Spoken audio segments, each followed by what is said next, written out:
il a vécu dans l'ombre de son épouse pendant des décennies. Et pourtant, le prince Philippe avait un certain savoir-faire en matière de diplomatie. Nous sommes en 1966 et le discours qu'il a prononcé à l'Élysée est intéressant à bien des égards.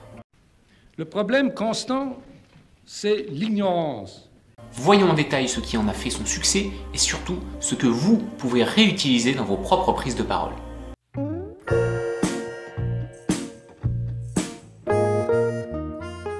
Bonjour et bienvenue, je suis Benjamin Voris, formateur en prise de parole en public. Je vous accompagne à libérer l'orateur qui est en vous. Si vous voulez en savoir un petit peu plus sur mes activités et notamment les dates des prochaines formations à venir, je vous invite à jeter un petit coup d'œil dans les liens qui sont dans la description. Mais revenons à notre bon prince. Subtil, hein? Le prince Philippe est anglais. Non, sans blague. Et pourtant, il a fait son discours en français. Les Australiens appellent les Anglais des pommes, car selon eux, les Anglais ont des visages qui ressemblent à des pomegranates, des grenades. Son français n'est pas parfait, mais il a le mérite de s'être lancé. Et comme souvent dans ce genre de situation, l'effort est apprécié. Et à l'inverse, quand vous vous exprimez dans une langue qui n'est pas celle de votre public, c'est un bon moyen de le tenir éloigné. Et vous savez sans doute qu'il est très difficile de se connecter quand la barrière de la langue est abaissée. Cela remonte au jour où l'on distribuait du jus de limette dans les bateaux britanniques pour protéger contre le... Et même si vous accrochez des mots, que vous butez sur des phrases, la plupart du temps, on ne vous en tiendra pas rigueur. Au contraire, on va même trouver ça un petit peu touchant.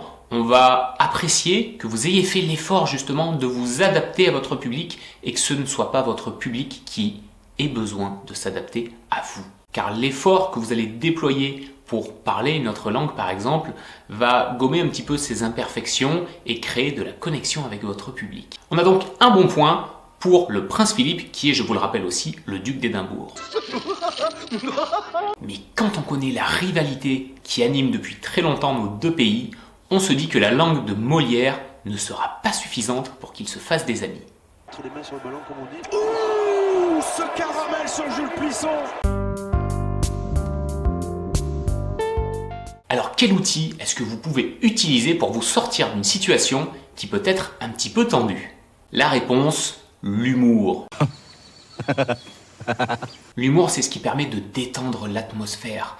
Et ici, le prince Philippe utilise même un humour particulier qu'on va appeler l'autodérision. On a entendu des Anglais désigner les Français sous le nom de grenouilles. C'est un humour très puissant parce qu'il permet d'éviter de heurter les valeurs du public en se mettant soi-même acteur, cible de ses propres blagues. La tâche de cette association serait beaucoup plus facile si elle ne devait pas commencer par éliminer l'image d'après laquelle les Anglais passent leur temps à boire du thé dans les maisons sans chauffage, entourées d'un brouillard permanent. Mais l'humour, quand il est bien utilisé, a également d'autres vertus. Et ça, le prince Philippe l'a très bien compris. Et là, ça devient très intéressant parce que si on va un petit peu plus loin que le simple message humoristique, on voit qu'il se cache un message très fort dans ce discours.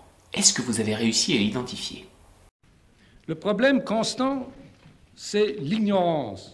Et oui, bien sûr que vous l'avez identifié.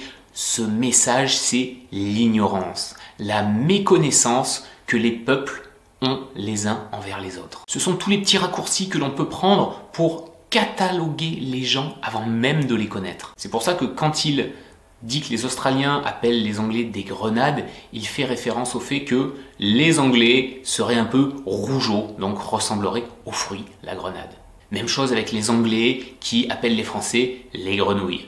Attention, il y a un piège malgré tout ici. Mais le duc d'Édimbourg prend bien garde de ne pas tomber dedans. Et il s'en sort encore une fois avec une petite pirouette associée à de l'humour. mais je abstiendrai de répéter les termes employés par les Français pour faire allusion aux Anglais. En faisant ceci, il évite de mettre ceux qui l'ont reçu face à leur propre ignorance et il préfère au contraire utiliser la bienveillance. Vous voyez que pour créer de la proximité, de la connexion avec votre public, utiliser le bon langage, utiliser de l'humour, ce sont deux moyens très puissants pour renforcer votre discours. Quand il est bien utilisé, l'humour est un moyen très puissant de faire passer vos messages. Mais dans le cas contraire, il peut complètement plomber votre intervention et transformer votre prise de parole en un discours raté. D'ailleurs, j'analyse ici les pièges à éviter.